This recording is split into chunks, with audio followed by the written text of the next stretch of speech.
Welcome to XI Tuning. My name is James, and welcome to my log of getting back into the automotive lifestyle and tuning. It's been a few years since I've really done anything. I've been busy on a couple of other projects, and a lot of that stuff went to a lot of the automotive stuff went to the wayside. Maybe I grew up. I don't know what it is, but I'm back. Kind of give you an idea of my background. I, for a long time, worked basically on the Dodge Neon platform and the SRT4, tuning, modifications, some good, some bad. Been a part of some really cool builds, tuned some really cool Neons and SRT4s, and it really was a very cool experience. Really enjoyed it. Still have a soft spot for the Dodge Neon. Kind of a misunderstood car. It really, it's a girl's car, if you will. that's the normal outside perception. They're junk, they're terrible, and I get that. For a lot of people, they were definitely not a reliable car, and then other people, you could tear the crap out of them. I personally had one that had 225,000 miles, and I beat the living snot out of it, and I really wish I had never traded it in on another Dodge Neon. I'd have to count, but I think I had like a total of 12 over time. I still have an SRT4 swap that basically has been sitting for about 2 years. A second generation car with an SRT4 swap. It used to be a daily driver, and unfortunately, when you daily drive a car like that, something breaks at least every other week. So that was fun. I enjoyed it. It's a very fast car, and I miss that. I definitely miss the turbo. It's sad that I have let it sit for so long because I really do love that car. And in this journey, I would like to see about working on it again, actually pulling it out, getting it started, and playing with it. But really, the focus of, at least my current focus, is I recently traded in my 2011 Dodge Challenger RT for a 2017 Dodge Challenger RT. Now, when I traded it in, I thought I'll just leave it stock. Or when I picked it up, I thought I'll just leave it stock.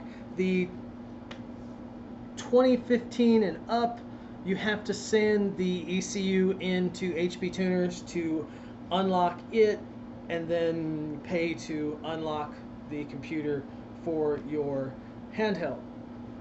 And I really didn't feel like spending that type of money and having my car down. So I thought, I'll leave it factory. I'll do the Hellcat airbox modification, which I did within the first week of owning or having the car, and put a wicker bill on it. And of course, it's never enough. So before I knew it, I had located an ECU on eBay for about $100 less than buying another one, or normally buying a new one would be. And of course, the cycle just got started. Sent that to HPTuners. I blew the dust off of my MPV i1 passed through. I downloaded the new software, and it was on. So I figured, since I'm going on this journey, maybe as I rediscover some of the passion and some of the changes that have gone on, I could make a log, and I could perhaps help somebody who is wanting to do it on their own. Because Mopar tuning is a bit more complicated than some of the others. Now, my 2011, I did put a tune on it. I played with a lot of different things. I learned a lot with that, but I think there's still room for more, especially with the 2017, the 8-speed automatic, which I'm going to leave that alone currently. The 8-speed, there's enough to do with the engine itself without breaking into the transmission. Now the 5-speed, the Mercedes-based 5-speed, I did play with that a little bit with my 2011, and I will say the 2011 really was a fun car. I really enjoyed it. Just really fell in love with the Challenger body style, fell in love with the car itself, and I drove it for about 2.5 years. And my initial plan was to upgrade to a Scat Pack, possibly a Hellcat, but it just wasn't in the cards. And it is a daily driver, and as much fun as daily driving a Hellcat really could be, it just wasn't in the cards at the time. So when I went and took a look, I found a couple different things. One of the dealers that I have bought several cars from, including my RT, my first RT, they really didn't have a very good selection.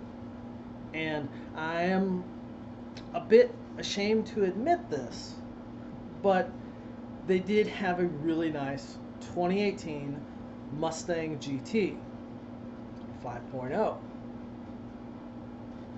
Now, in 2018, Ford upgraded the 5.0 to have 460 horsepower.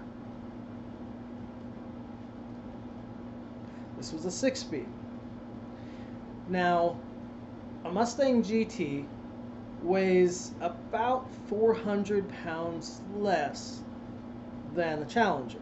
Now, the Challenger RT is rated at 375 horsepower. I took that Mustang GT out for a test drive, and I wouldn't say I fell in love with the car, but I did fall in love with the power. It was fun. A tad scary. I can see why they eat a lot of people, because if you were not careful, it could get away from you. Now, I really like that. I really, really did. It is the closest car to my SRT4 that I have driven since. Like, my Challengers, they were fun, they were quick, but you didn't get that crazy, small, out of control feeling in them that I got in the Mustang, which is the same feeling that I get when I'm in my SRT. So, let's just say I really enjoyed it, and it was a fun experience. However, after driving it, I did find an RT that I really liked. It had just come in. It was an RT Plus, basically a Scat Pack with the 5.7, had the 8-speed transmission, and I really enjoyed it. I took it for a drive, and I fell in love with it. I could see myself driving it every day, whereas the Mustang, I just didn't see myself driving it every day and surviving. And I figure, let's be honest, if I'm going to die in a car, if a car is going to be my coffin, it's not going to be a Mustang. And just driving a Mustang GT, even just because it's fast, it was going to be something that was hard to swallow for me, because I don't see myself as a Mustang guy. And if it was maybe a GT350 or anything other than just a basic 5.0 Mustang, it's fast. They have a good body style. The wheels look really small. I think these were 19s, but it was very funky. That's probably one of my biggest critiques on the body style, would be just how small the wheels look for that entire body. Enjoyed it. So Almost went the Mustang route. Glad I didn't. I missed the speed. I really enjoyed that. But here we are in the Challenger RT. HPTuners sent me my notification email that said my computer is headed back to me. I have the credits waiting on my HPTuners. So once it gets here, I'll be able to swap the computers out and we'll kind of begin this journey. I look forward to learning more about the Hemi. I have a decent understanding about the system, but there's always more. There's definitely more when it comes to the neural net style tuning. It definitely really gets its hands into what you're doing. I noticed that with the SRT4 that you had to do some workarounds and it wasn't really straightforward like the piggyback tuning that I had done in the past or full standalone like for example AEM or Megasquirt. So it is definitely a different style and I look forward to doing some videos on what I'm doing, what I'm trying to attempt to do. I have an Instagram. I will link it down below. There will probably be more updates to the Instagram than there will be here on YouTube. Live videos as I'm attempting to do different things.